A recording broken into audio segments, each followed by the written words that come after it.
You're listening to the Mind Over Murder podcast. My name is Bill Thomas. I'm a writer, consulting producer, and now podcaster. I am now trying to use my experience as the brother of a murder victim to help other victims of violent crime. I'm working on a book on the unsolved Colonial Parkway Murders, and I'm the co-administrator of the Colonial Parkway Murders Facebook group together with Kristin Dilley. My name is Kristin Dilley. I'm a writer, a researcher, a teacher, and a victims advocate, as well as the social media manager and co-administrator for the Colonial Parkway Murders Facebook page with my partner in crime, Bill Thomas.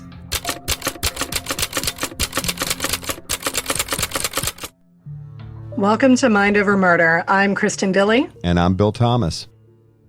And we are continuing our conversation with Bill Thomas about the murder of his sister, Cathy Thomas, and her girlfriend, Rebecca Dowski, on the Colonial Parkway in October of 1986. We do encourage you to listen to the first part of this conversation, as it will give you some much-needed context as we continue into the rest of the story.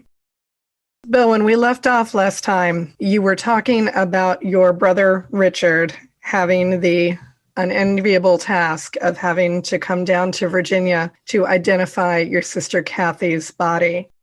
Can you tell us a little bit about that, please? My parents were so devastated by the news of Cathy's death that they were just completely incapable of heading down to Virginia to perform the grim task of identifying Cathy's body. The FBI and other law enforcement agencies always want someone to identify the body so they're absolutely certain that the person they believe this victim to be is actually that person. So they'd asked both a representative of the Dowski and Thomas families to come down. This meant that my brother Richard had to scramble on very short notice to fly from Hawaii, where he was living, working as a Navy doctor with his wife and their two little boys, to Virginia. And I remember he told us the story about getting scheduled at the last possible minute to head home on some sort of bereavement fare. And, they ended up putting him on all sorts of crazy flight. You end up on these overnight flights from Hawaii to California to Virginia. And I remember him describing just arriving there completely exhausted. And then Richard had the truly unenviable task of being asked to go in and identify Cathy's body. Funny, I remember talking to Richard about this a few years ago, and it still choked him up talking about it more than 30 years later. He said that he went into the Virginia medical examiner's office, and he said the staff were especially considerate, very kind. Now, keep in mind, Richard's a doctor, so he's been around bodies and worked on cadavers as a medical student. He has declared people dead. He has taken care of Navy and Marine Corps personnel who've been very badly injured and even killed in action. So it's something that he is reasonably comfortable with, but it's very different when it's your family member. Sure. But I remember he told me the story of going in and they had covered Cathy up. Now remember, she's got terrible neck wounds.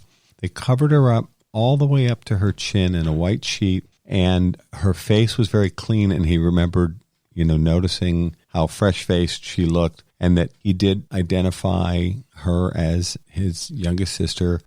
As I mentioned, it still troubled him 30 years later to describe what had happened and to tell me the story. I remember talking to Bob Dowski about his experience, which was almost precisely the opposite. Now, Bob's a finance guy. He's not a doctor. I don't think he spent a lot of time in morgues and places like that. I don't know who was working the shift when Bob Dowski was asked to identify Becky's body, but Bob told me the story, which just horrified me, which is they pulled Becky's body out on they're on rollers. They're in drawers, really. A gurney, yeah. Yeah, and he said she was completely nude, and they didn't even cover her up.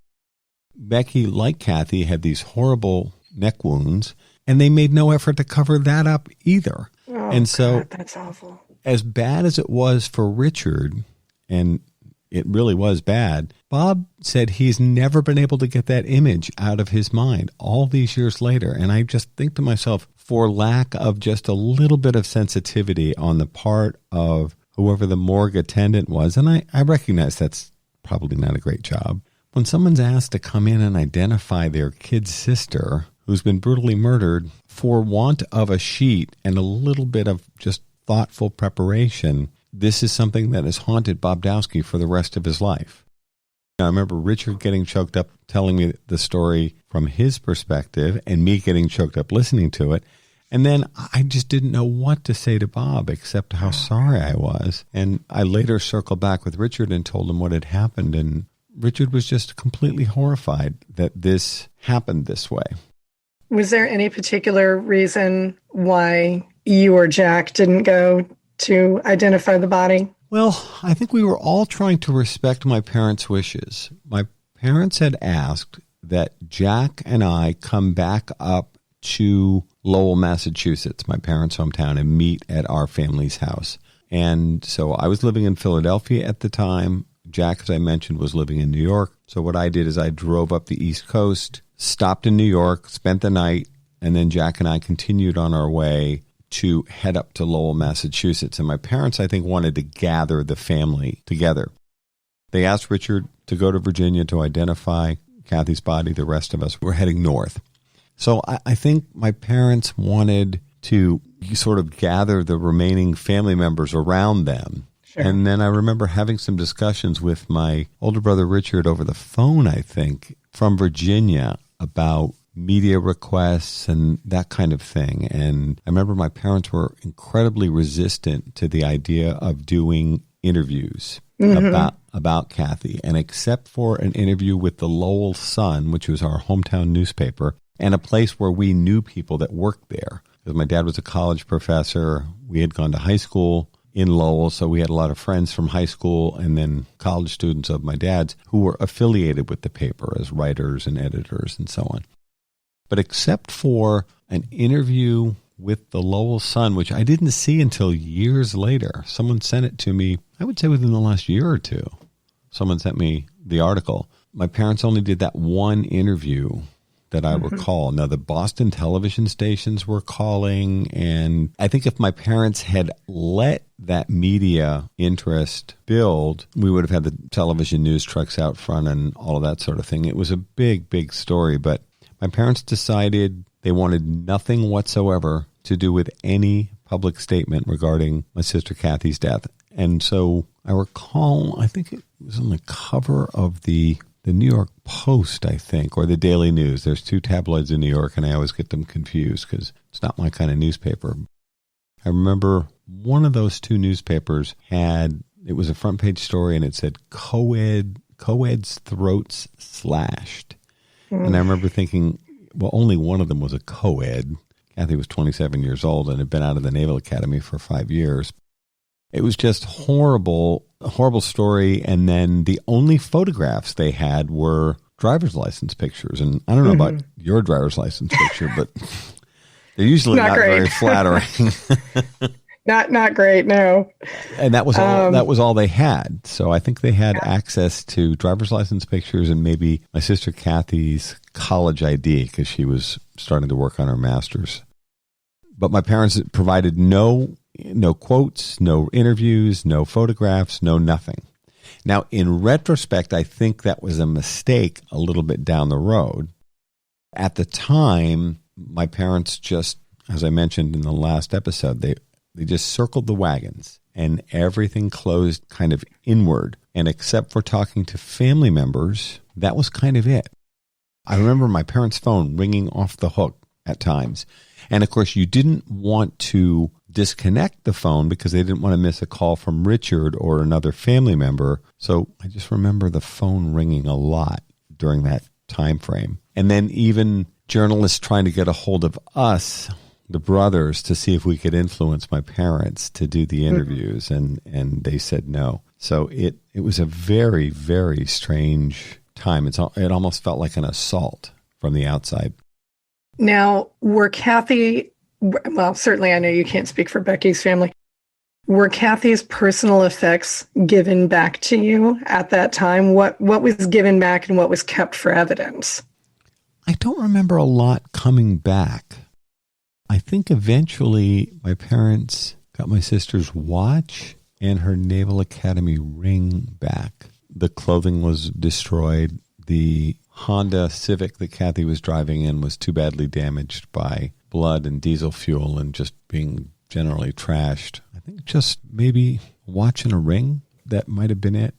Now looking back, there are other things that happened around that time, and I realize that they were a serious mistake.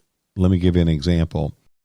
My parents received hundreds and hundreds of letters and cards, condolence cards, from friends and family of Cathy. There were a lot of wonderful letters from Cathy's Naval Academy classmates and shipmates that had served with her aboard the L.Y. Spear and at the Atlantic headquarters in Norfolk, Virginia, which included a lot of wonderful stories. In other words, people didn't just write, "I'm so sorry about Cathy's passing." They also included some photographs and just some funny stories or recollections of different things that they remembered Cathy doing or saying at the Naval Academy or in the Navy that I think were designed to offer some positive perspective and how much these people enjoyed Cathy as a friend and looked up to her as a senior officer and that kind of thing. And my parents threw those letters away. There was a big box filled with letters. And I remember visiting at some point, later on that year, and my mom said, if you'd like to take a look at those letters, they were in this big box upstairs in my parents' house. And I remember looking at them, and they were incredibly touching. And then my mom said something about, your father and I have decided we're going to throw those away. I thought to myself later, what a massive mistake. Even if my parents didn't want to look at the letters and the cards ever again, they would have meant a great deal to Richard, Bill, and Jack, the three surviving brothers, as well as perhaps down the road to our kids, most of whom never met Cathy. So there were decisions that my parents made, and I'm not criticizing. I'm just saying, wow, I don't think any of us realized what a tremendous mistake that was, for instance, to throw away the letters. It wasn't like that box of cards and letters was going to take up a lot of room. My parents had a nice house and had plenty of storage space. Sure. We could have just put the letters in a box and put them in the attic or something. I don't know. In retrospect, I feel like even though we were grown men at the time Cathy was killed, we were trying to be respectful of my parents' wishes. Sure. But I think sometimes people will make decisions in those moments of grief that are not necessarily the best thought out decisions. Sure. No, that's understandable.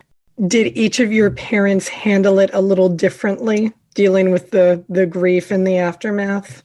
Yes. It was incredibly, incredibly difficult. And as I've said in interviews before, the single most painful aspect of that experience for me was seeing my own grief reflected and magnified in my family's eyes. It was really, really difficult to get through. Cathy and Becky died in October.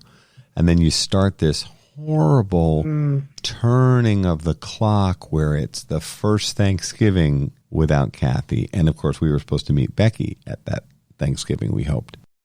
And then it's the first Christmas, and then it's the first New Year's Eve, and it just goes on and on and on. And I have said to other family members who've lost loved ones like this that it does get easier, but the change is so subtle and so incremental, you can barely feel it. It's only when it gets to be a year and 2 years and so on, you begin to feel that the weight has been lifted. It's an incredibly difficult experience. And of course, I remember my mother saying in her quiet way that it seemed out of the natural order of things, that we all expect that we'll all grow older and die, and that we hope that if it happens in the natural order of things, that one's grandparents would go first, and then one's parents, and then us, and then our children. I mean, that's the way the cycle of life is supposed to go. I think both of my parents struggled tremendously with depression, and I think, speaking frankly, I don't think either one of them ever got over it in any way, shape, or form, especially my mother. My mother, who was tended towards depression to start with and had kind of a dark outlook on life, she was completely damaged by this loss. She had lost her only daughter, her youngest child, and her best friend in one move, and she never got over it. And I think my father, he internalized a lot of his own pain, but I think it was right there on the surface even years later if you probed it and dug for it. I know in the months after Cathy died, my younger brother Jack was really concerned about my mom because once a couple of weeks had gone by, my dad was able to return to his work as a college professor, and then later he was an associate dean at the University of Lowell, which is now the University of Massachusetts at Lowell. And he was very well liked, very well respected, and he was busy for the three brothers, Richard, Bill, and Jack. We all went back to our work, which was difficult, but our days were full. And so we weren't dwelling on it quite as much, especially during the day when you're busy and you're around other people and you've got work and deadlines and demands. And in a way, that's actually a very welcome distraction. And so not every conversation you have with someone is about losing your sister or grieving. It's about things that need to get done. But for my mom, who was not working full-time anymore, she'd been a nurse, and then she'd been a full-time homemaker. She was at home in this house in Lowell, just kind of knocking around. I think that was incredibly difficult. And I remember my brother Jack talking to me about it, and he said, Mom's up in Cathy's room again all afternoon, just crying. And we were all scattered by that point. I'm in Philadelphia, Jack's in New York, Richard's in Hawaii with his family. That part was incredibly, incredibly difficult. So I can't paint a pretty picture of the aftermath. I know in talking to some of the other Colonial Parkway Murders families, they've said very similar things. Their parents were, they've used words like destroyed by this. And we've had a number of parents die very, very young, heart attack, stroke, alcohol, drugs. It's very understandable. These kind of losses are so devastating. And then to have no answers, it just compounds that painful, kind of excruciating cycle. I have found now 34 years later, the weight is easier and not as heavy as it was 3 decades ago, but it was incredibly difficult. In this sort of thing, what you're telling me, this is largely why I approached you. I was interested 6 years ago in writing a book that I was going to call Battle Scars about the aftermath of murder. A friend of mine was murdered, and the total implosion of her family afterward was something that I was kind of unable to process properly. And I wondered if that was the same for every family who had dealt with murder. And after taking down the story about my friend's family, I had thought, well, I'm curious about other families.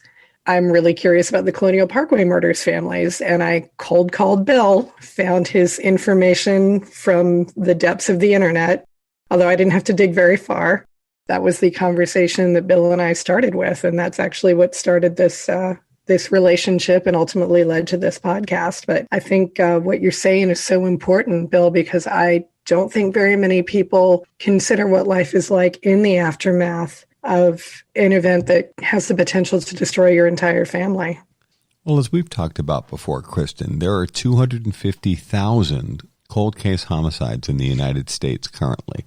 And if you think about if each one of those people had some sort of family, whether they were close to them or not, we're talking about potentially millions of people who've been directly impacted by this kind of loss. So it's very real. I've used the analogy before of throwing a stone in a pond, a good size rock, and the waves, if you will, the ripples, are largest towards the center, that is the people that are closest to the murder victim or what have you, and then they reach out further and further and further. There are still waves and there's still impact. When I talk to Cathy's friends, close friends or people that she knew more peripherally, people are all affected by this. It is something that has a very wide-ranging impact and a long-lasting impact. I think this is one of the reasons why those of us that are impacted by this kind of loss feel such an affinity for other people that have been through similar tragedies. Because what does John Walsh say? This is the club that no one wants to be asked to join. I think John Walsh was very wise in terms of what he was saying about this club that no one wants to be asked to join. But yet, if I meet someone who has suffered a similar loss, I feel an immediate kinship with them on some level because we share this kind of unique and very sad experience. Yeah. You're listening to Mind Over Murder. We'll be right back after these messages. One of the most frequent questions we're asked here at Mind Over Murder is, how can I help? Thanks to Othram, a leading forensic DNA testing lab for law enforcement, you can get involved and help solve real cases. If you have tested at a consumer genetics company, you can contribute your data to DNAsolves.com. The process is easy and confidential. Just 2 simple steps. Your DNA might be the missing piece that helps solve the identity of an unknown person. Then Mind Over Murder will highlight cases Othram is working on to seek your crowdfunding support for DNA testing to help solve these cold cases. Upload your DNA profile to DNAsolves.com. It's easy, free, and confidential. Then join Mind Over Murder as we help families find answers with Othram and DNAsolves.com.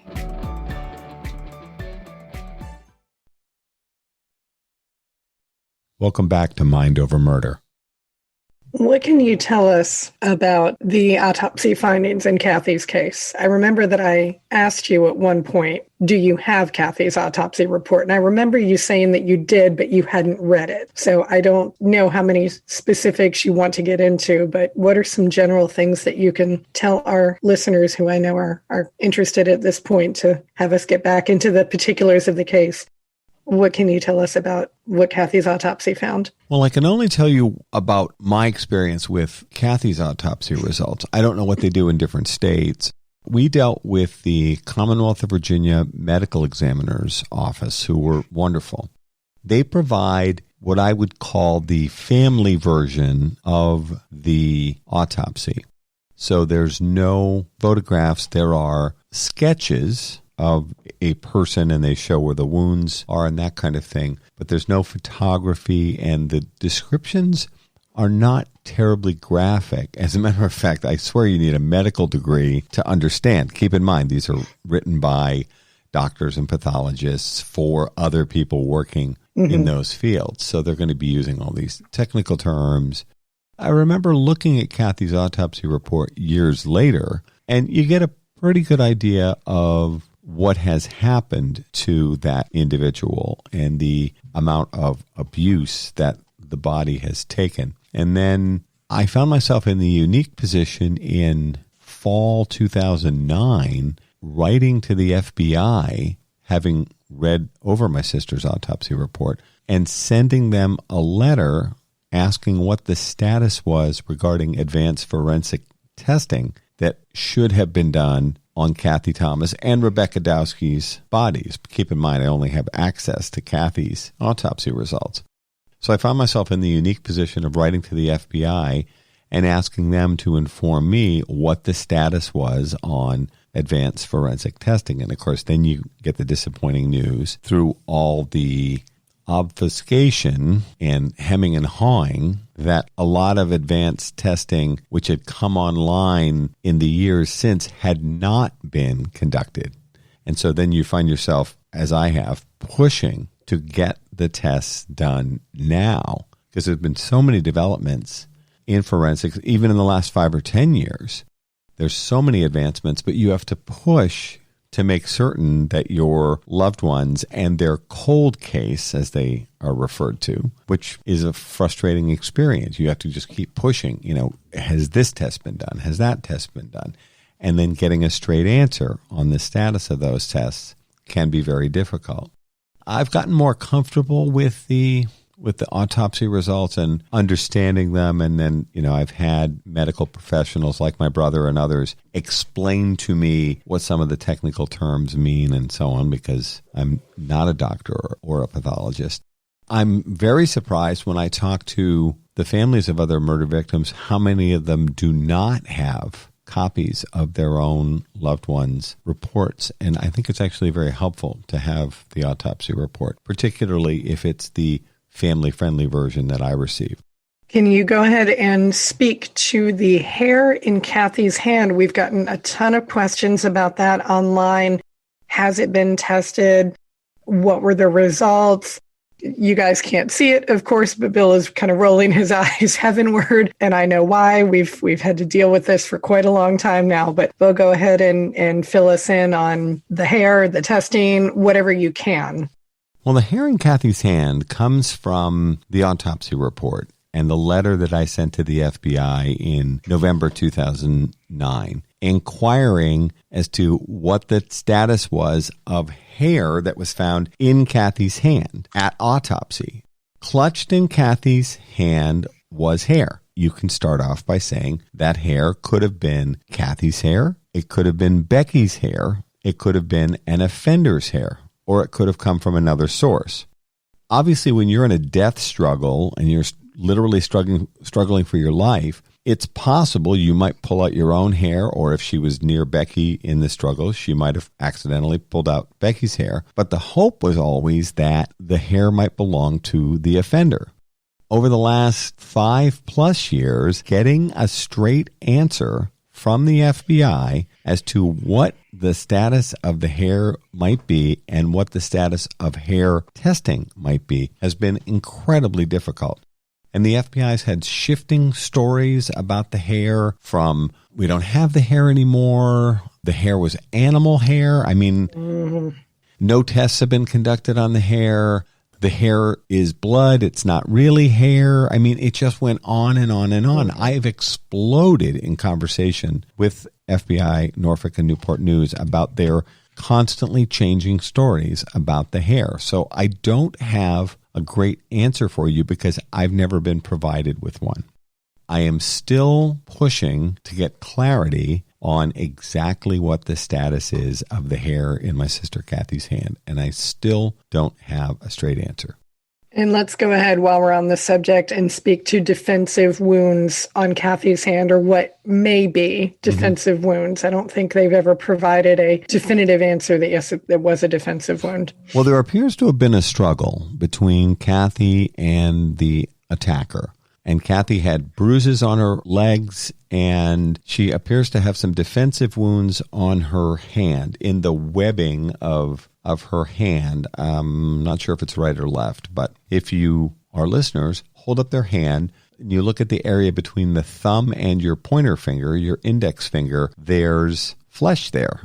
That's referred to as a web, almost like a duck's foot. And if you think about it, if you look at your hands, you can kind of see what I'm talking about. In some of the diagrams, and it's visible in the crime scene photos as well, the webbing on Cathy's hand is cut or torn. And they think that Cathy may have inserted her thumb up under the rope that was around her neck, trying to pull it away from her neck. And so they think that that's where the webbing was cut or torn, by that action of trying to prevent being strangled, likely from behind with rope. Now, it's also possible that in reaching out her hand, since a knife was used, that's possible that could be a nick mark from a knife that was being used as well. But she does have defensive wounds on her hands, and the one very striking thing is that webbing and that area between your pointer finger and the thumb. Were there defensive wounds on Becky that you're aware of? Again, with knowledge to our listeners, with acknowledgement to our listeners that Bill does not have access to Becky's autopsy report. Not that I'm aware of. Again, because I don't have full access to Becky's autopsy diagrams or descriptions. And in the crime scene photos, which I've seen, can't see her hands or any evidence of defensive wounds. In the Lover's Lane Murders episode, Dr. Laura Petler spent some time describing the differences between the wounds on Becky's neck and the wounds on Cathy's neck. Were there any other major differences that you're aware of in the way that Becky was treated and the way that Cathy was treated? Well, even from the very beginning, the medical examiner and the investigators from the FBI said that it appeared that Cathy had put up a greater struggle and that the level of violence aimed at Cathy seemed significantly higher than that aimed at Becky.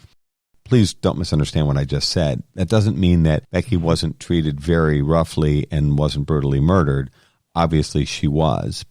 The level of violence and the neck wounds for Cathy seem much more severe, according to the experts, than the wounds suffered by Rebecca Dowski. So in the early stages of the investigation, Bill, who ended up being an early focus for the FBI with regard to the deaths of Cathy Thomas and Rebecca Dowski? Well, my dad, Joseph Thomas, was the primary liaison between our family and the FBI. So I wasn't dealing with the FBI myself. I was getting these reports secondhand. But my dad was speaking to the investigators pretty frequently. He would mention them by name, and he would take phone calls from them, I think typically when he was at work, so as not to upset my mother. And then I would ask my father very frequently what the status was, because of all of the brothers, I think I took the greatest interest in what the status of the investigation was. We're going to try to avoid names here because we want to be fair. As we've talked about before, Kristin, you've got 150 persons of interest in the Colonial Parkway murders.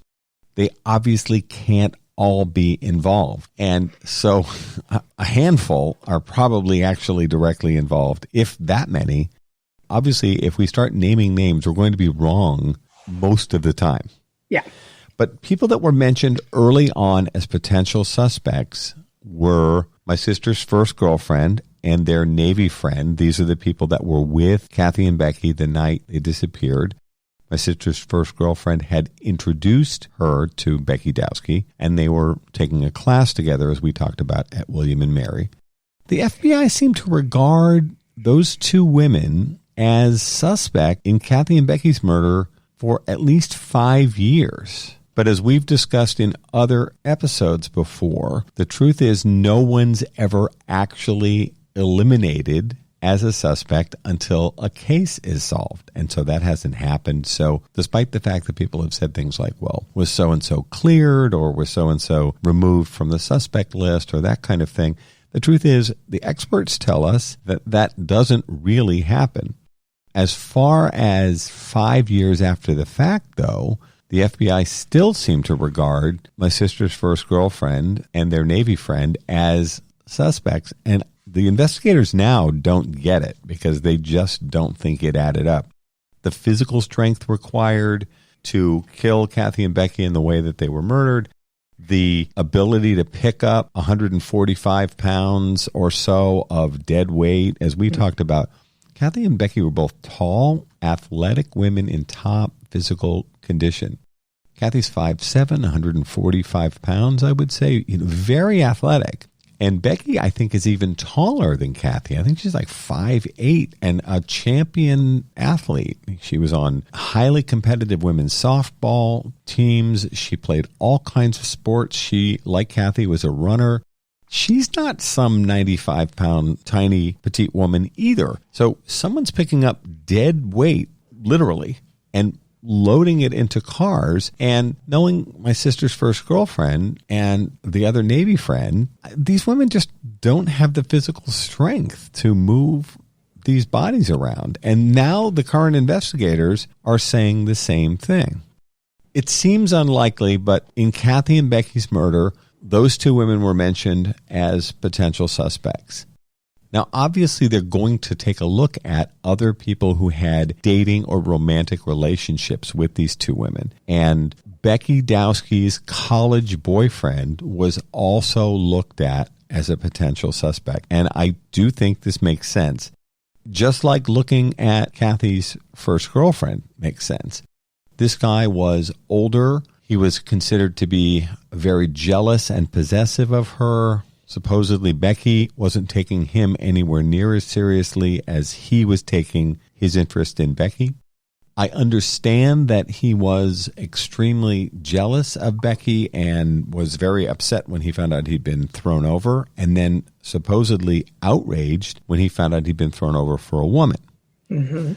But They took a look at him and they didn't find anything there. There's some odd details about this college boyfriend.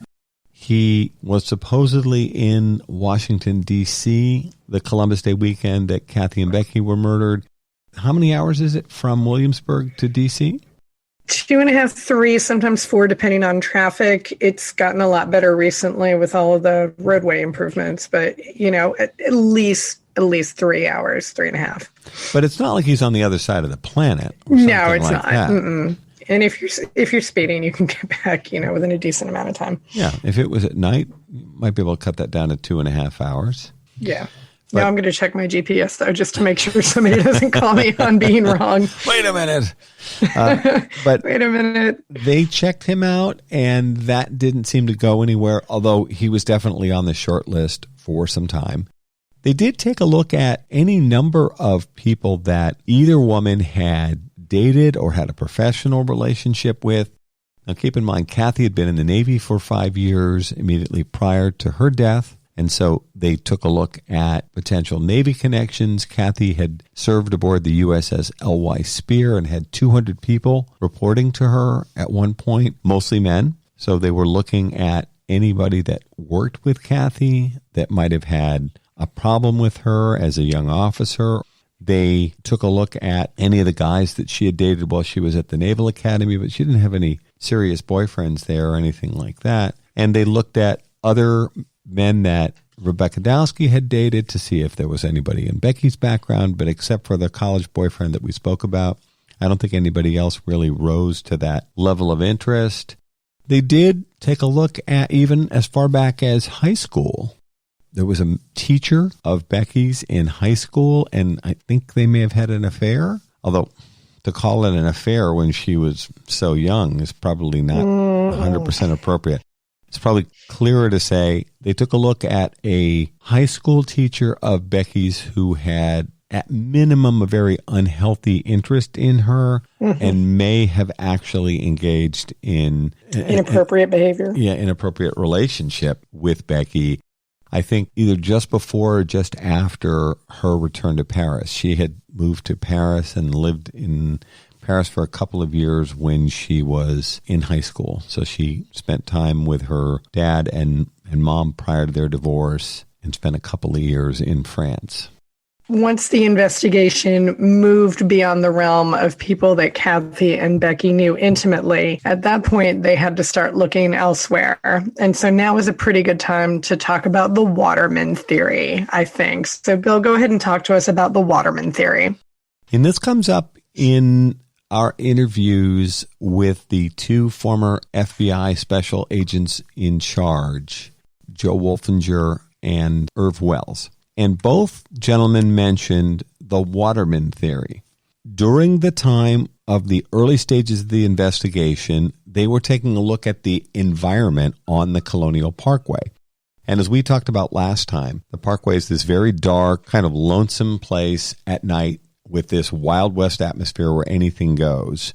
So one of the things they were looking at was, is there anybody who has been engaged in inappropriate or illegal behavior on the Colonial Parkway? And in the early stages of the investigation, they did discover some watermen who were meeting up supposedly with prostitutes on the Colonial Parkway late at night for transactions, shall we say? I was about to say liaisons. Transactions works, yeah. Transactions is probably close to the reality. Liaisons might be a little romantic. I think Becky's time in France is wearing off on me here. And I remember hearing a story from the FBI special agents in charge where they were looking for a particular truck with a very unique hook on the back of the truck, which was used to pull boats out of the water. Mm-hmm. And they were looking for a particular truck which had been seen on the Colonial Parkway, supposedly the night that Cathy and Becky were killed. And I remember them telling us a story about one of their non-agent employees was driving on I-64, and he called in, I think on the radio, to FBI headquarters at Newport News and said, I'm riding along on I-64 and I see the truck that we're looking for. I think it was a blue-green truck with faded writing on the cab and this very unique, very large hook on the back of the truck. So I know that that guy was someone that they looked at very seriously. They took a look at people that were involved in all sorts of inappropriate behavior on the Colonial Parkway. Peeping Toms, sex offenders, people that were supposedly caught looking in on couples having sex or being involved in romantic behavior on the Colonial Parkway. The FBI agents told us a story about going out to see two watermen and coming up on a guy who was washing out the interior of his truck with bleach. And when the two FBI agents pulled up in his driveway, this would be on the Gloucester side of the York River.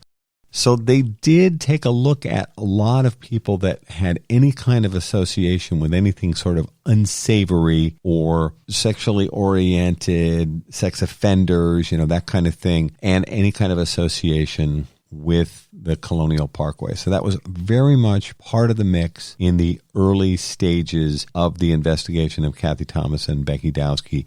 Again, at that point, now you're looking at people who have no direct connection to either woman, but this would be stranger on stranger violence. So they had expanded the circle beyond the people that you were talking about, Kristin, boyfriends, girlfriends, and professional associations, expanding the circle out to more of the fringes of, is there anybody that they could have encountered in sort of a random way out there on the Colonial Parkway? And it has been very interesting over the last couple of years. On our Facebook page, I occasionally put up a post requesting that anybody who's had a weird experience on the Colonial Parkway should let us know, because we have had a multitude of replies from people who have talked exactly about the things that you were mentioning, Bill, people who experienced peeping Toms looking in at their cars, or people trying to pull them over to do a fake traffic stop. It was truly harrowing at certain points to look at all of the reports that we were getting in from people and going, my goodness, were there really that many people out on the Parkway having this many bizarre experiences? And it looks like there really were that many people having these sort of experiences. Very bizarre and really frightening. It explains, why people of my generation were told, don't drive on the Colonial Parkway at night, kids. Like, this is not a place where you want to go. And don't allow yourself to be pulled over by anyone purporting to be law enforcement. Yes. Along the Colonial Parkway. Drive to the next exit of the Colonial Parkway, which, as we've discussed before, can be miles away. Because the Colonial Parkway, for those of you that haven't ever been there, has extremely limited access. So there's only a certain number, I want to say 7 or 9, something like that. I think 7 is really more toward what it ought to be, yeah. So you can drive for miles on the Colonial Parkway and have no way to get off of the parkway until you get to the next exit. People have said for years that even if you think you're being pulled over by a legitimate law enforcement officer, don't pull over on the parkway, drive to the nearest exit the parkway, and drive to a open, well-lit place prior to being pulled over. And these origin stories about law enforcement or people purporting to be law enforcement, fake cops, what have you, those stories and that fear is very, very real. Very much so. To the extent that at one point I had told you, I actually probably have mentioned this at several points, that it almost started to take on the feel of an urban legend. From my generation, we were driving in, say, 96, 97. So it was about 10 years after the start of these. It had already started to take on the feel of an urban legend. Oh, people died out on the parkway. You need to make sure that you don't pull over for a cop. In fact, until I started doing research on this case, I don't remember ever hearing the names of the people who had been murdered on the parkway. Insert scary music. For my generation, it was not necessarily a tragedy so much as a cautionary tale. It is interesting how something like that kind of takes on a life of its own.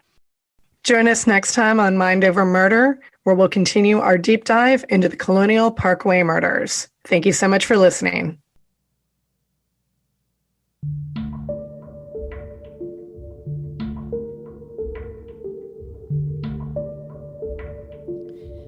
Mind Over Murder is a production of Absolute Zero and Another Dog Productions. Our executive producers are Bill Thomas and Kristin Dilley. Our logo art is by Pamela Arnois. Our theme music is by Kevin MacLeod. Mind Over Murder is distributed in partnership with Crawl Space Media. You can follow us on Facebook, Twitter, or Instagram. You can also follow our page on the Colonial Parkway Murders on Facebook. And finally, you can follow Bill Thomas on Twitter at BillThomas56. Thank you for listening to Mind Over Murder.